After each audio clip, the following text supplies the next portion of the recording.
Welcome to What's on My Bookshelf with Jill. That's me. I'm Jill, your host and proprietor of the things on my bookshelf. This will be a weekly, well, really the time frame is TBD, video series where I will bring you what's on my bookshelf. It could be books. It could not be books. Stay tuned to find out. We are back in our new location because I am now just lazy. It's not hot, actually. It's quite chilly here in Austin. And I am now just lazy to be worried about setting up any lighting equipment. Hair and makeup is also on vacation. Hilarious. There's never been hair and makeup. It's just been me doing whatever the heck is happening here. Okay, so we are going to this week just blindly pull off the bookshelf. So I can see a little bit of, Story is guarding. You can see I don't know if everybody knows it. She's only a three-legged dog. She is missing her back right leg, and there must be activity outside because she is upset. She does have some anxieties, and I'm not sure how to work through those behaviors. And she also has bells to indicate when she wants to go out, or she'll bite them when her nemesis is outside. I'm gonna keep going because this is just the nature of our lives these days as things happen, and I'm looking at her in the reflection. Anyway, there she is. Okay, so, she's very vocal today. And I really appreciate her doing her job. She's very good at her job. Maybe I should pause for a moment. I think let's do that. And then she goes for her food. So she's upset, and then she comfort eats. I'm not really sure. I also feel there might be a lot of judgment about this situation that I didn't get up to correct her, because honestly, I don't know how to comfort her when she is feeling that angst. So if anybody has a book on that, please send it my way. Let's move on. Let's pull. I don't want to pull blindly because I don't want all the things like falling off the shelf. So I'm not going to close my eyes. But I will see. I know what's there.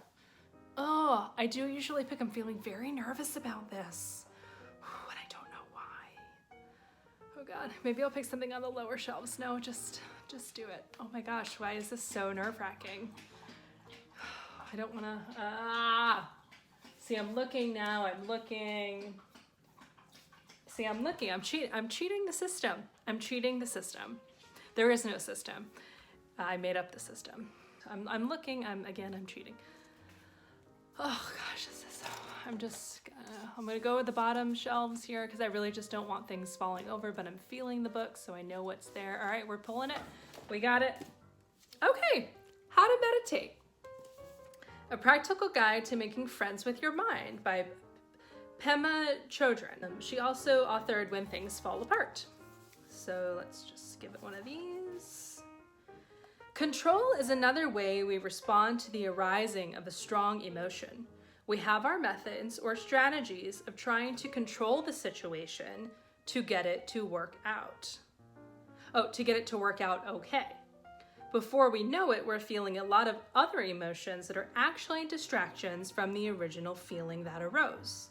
For example, there's the initial discomfort that we're actually afraid of, and then we maybe get teary, or we get paranoid, or we get jealous, or enraged, or fearful.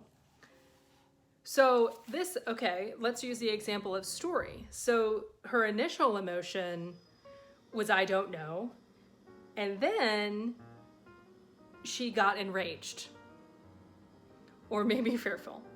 Our strategies to move away get really complicated. The strategies for escape can show up in so many ways. Even illness can be one. I've had a lot of illness. Illness is not necessarily a strategy, but if you've been ill a lot, you might begin to use it as a strategy. A strong emotion comes up, and then you somehow collapse into your weakness. Your illness may be valid, but you can use it too. Notice what you start saying to yourself when you feel an angry emotion. What happens next in terms of the kind of stories you tell yourself? Does your mind become very critical? Are you being gentle with yourself when the emotion comes up? Etc., etc., etc. I do meditate, try to do it on the daily. I know it positively affects the way in which I then engage in the world. So, yeah, and meditation is, I think, different for everybody.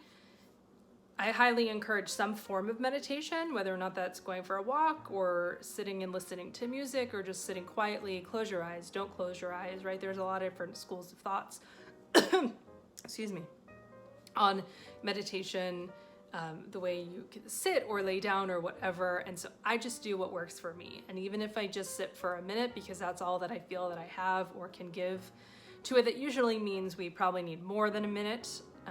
But even if it's a minute or two, still just take time to sit and breathe and focus on my breathing. Although I just realized that I think this whole time I have not taken a breath, but.